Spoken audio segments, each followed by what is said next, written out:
নমস্কার, আমি তৃণমূল কংগ্রেসের সাংসদ মহুয়া মৈত্র বলছি। কয়েকটি কথা আপনাদের সামনে তুলে ধরতে চাই। 2026-এর বাংলার বিধানসভা নির্বাচন বিজেপি পার্টি এবং কেন্দ্র সরকার সমস্ত রাষ্ট্রশক্তি রাষ্ট্রবল প্রয়োগ করে এই বিধানসভা নির্বাচনটি পরিচালনা করেছে। সবাই দেখেছে কিভাবে নির্বাচন কমিশন বিজেপির কাঠপুতুল হয়ে খেলেছে। তারা দেখেছে কিভাবে সিআইএসএফ, সিআরপিএফ, সমস্ত কেন্দ্রীয় পুলিশ দিয়ে কিভাবে এই ইলেকশনটি পরিচালনা করা হলো। তারা দেখেছে কিভাবে 27 থেকে 30 লক্ষ বৈধ ভোটার যারা খসড়া তালিকায় নথিভুক্ত ছিল তাদেরকে এলডি ভোটার মার্ক করে কিভাবে তাদের বিচারাধীন বাক্সে ফেলে দিয়ে তাদের ভোট দিতে দেওয়া হয়নি। সবাই এটা দেখেছে। কিন্তু বিজেপি বলছে এটা স্বচ্ছ স্পষ্ট নির্বাচন হয়েছে। ঠিক আছে, 4 তারিখ যখন ভোটের বাক্স খোলা হলো তখন এই স্বচ্ছ স্পষ্ট নির্বাচনের রায় যদি আমরা সেটা মেনে নিই, সেটি কি ছিল? বিজেপি পেয়েছে 2,90,00,000 ভোট এবং তৃণমূল কংগ্রেস কোনো বিজেমূল কংগ্রেস নয়। তৃণমূল কংগ্রেস মমতা ব্যানার্জির নেতৃত্বে, মমতা ব্যানার্জির মুখকে সামনে রেখে, মমতা ব্যানার্জির নিজের হাতে আঁকা জোড়া ফুল সিম্বলে ভোট পেয়েছে 2,60,00,000। 41% ভোট পেয়েছে তৃণমূল কংগ্রেস এবং বিজেপির সাথে ব্যবধান মোটে ছিল 30 লক্ষ। এই ছিল রায় যেটা 4 তারিখ মেতে ভোটের বাক্সে পাওয়া গেল।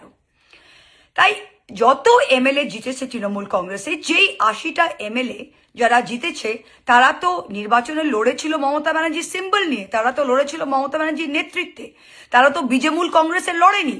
তা তারা যদি মমতা ব্যানার্জির আশীর্বাদে আজকে এমএলএ হয়েছে, মানুষের রায় বিজেপির বিপক্ষে ছিল। যারা বিজেপিকে ভোট দিতে চেয়েছিল, যেই বাংলার মানুষ, তারা তো বিজেপিকে ভোট দিয়েছে, 2,90,00,000 মানুষ। কিন্তু যে মানুষ বিজেপি বিরোধী, যে মানুষ বিজেপিকে ভোট দেয়নি, সেই মানুষ তো তৃণমূলকে মমতা ব্যানার্জির নেতৃত্বে 2,60,00,000 ভোট দিয়েছে। তা যেই এমএলএরা, যেই মানুষেরা এই তৃণমূল কংগ্রেসের নেতৃত্বে ভোটে জিতে এসেছেন, তারা তো মমতা ব্যানার্জির সিম্বলে জিতেছেন। তারা তো ভোটের পরে বলতে পারে না যে আমরা স্বাধীন। মানুষের রায় তো আপনাদের পক্ষে যায়নি, তাহলে আপনারা রিজাইন দিয়ে নতুন করে আপনাদের বিজেমূল সিম্বলে দাঁড়ান, কোনো প্রবলেম নেই। কিন্তু তৃণমূল কংগ্রেসে তো আপনি বলতে পারেন না যে আপনি তৃণমূল কংগ্রেসে দাঁড়িয়েছে, মানুষের রায় তো আপনাদের জন্য ছিল না।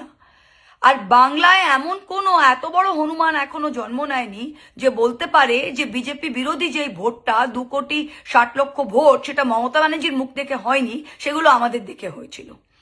আসলে 15 বছর সরকারে থাকার পর অনেক চর্বি জমে গেছে। অনেক নেতাদের এখন মনে হচ্ছে যে বিরোধিতা আর আমাদের স্যুট করছে না।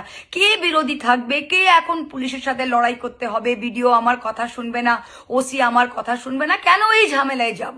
বিজেপির সাথে আতাত করে নি, নিজের লাইফটা খুব সুবিধে হয়ে যাবে, আমাদের পুলিশ থাকবে, আমাদের সিকিউরিটি থাকবে, আমরা ঘুরে বেড়াবো, আরাম করে যাব, এদিকেও খেলবো ওদিকেও খেলবো। বিজেপি বিরোধী ভোটের শক্তিতে জিতে এসেছি, কিন্তু ভোটে জিতে আসার পর এখন বিজেপির সাথে হাত মিলিয়ে আমরা এদিকেও খেলবো ওদিকেও খেলবো। শুনুন, মমতা ব্যানার্জি 0 থেকে শুরু করেছিল। আমি যখন এই পার্টিতে জয়েন করি, আমাদের মতো অনেকে যখন এই পার্টিতে জয়েন করে, তখন কোনোদিন জানতাম না সরকারে আসবো। যখন করিমপুরে আমি ভোটে লড়তে যাই, তখন কিন্তু লোকে বলেছিল শত্রু দিয়ে বাঘ মারতে পাঠাচ্ছে তোমাকে মহুয়া। আমি গিয়ে লড়েছিলাম। 2024-এ যখন আমাকে পার্লামেন্ট থেকে এক্সপেল করলো, তখন সারা দুনিয়া বলেছিল মহুয়া তুমি হারবে কৃষ্ণনগর থেকে, কিন্তু আমি জিতে এসেছিলাম। তাই লড়াইয়ের যদি মানসিকতা থাকে, বিজেপির বিরুদ্ধে যদি লড়াই করার জন্য ময়দানে নেমেছে, তাহলে ভয়ের কোনো জায়গা নেই।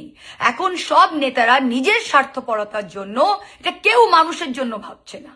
মানুষ তো ভোট দিয়েছে 2,60,00,000 এগেনস্ট বিজেপি। তাহলে আপনারা এখানে দাঁড়িয়ে কিভাবে বলছেন যে আমরাই আসল তৃণমূল?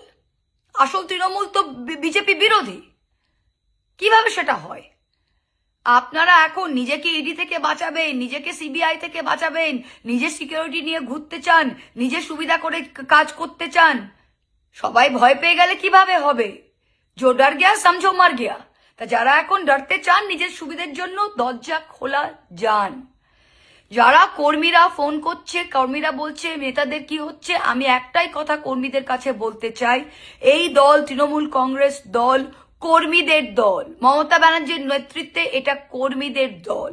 যে কোনো নেতা যদি আজকে মনে করে বিজেপির সাথে আতাত করে নিজের সুবিধে করার জন্য সে কিছু করছে, তাকে সেই পথে হাঁটতে দিন।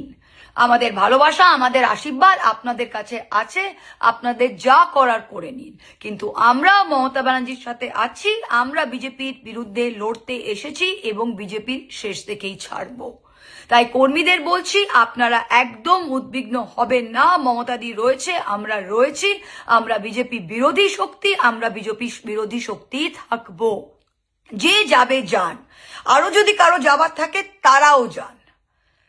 এটা গণতন্ত্র, দরজা খোলা আছে। আর যদি ঘোলা জলে কেউ এখন মাছ ধরে কর্মীদের আমন্ত্রণ জানায় যে এখানে আসেন ওখানে আসেন, আমি কর্মীদের বলছি যে তৃণমূল কংগ্রেস যথেষ্ট কর্মীদের পাশে থেকেছে।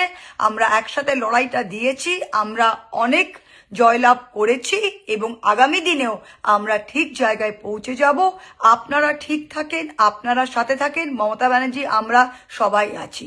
যে যাবার যাক, দলের শুদ্ধিকরণ হোক, পরিষ্কার বোঝা যাক কে কোন দিকে আছে, বিজেপি বিরোধী না বিজেমূল। এই বলে শেষ করছি। কর্মীদেরকে আমার অনেক মামাটি মানুষের সেলাম এবং নমস্কার। জয় হিন্দ, বন্দে মাতরম। Thank you.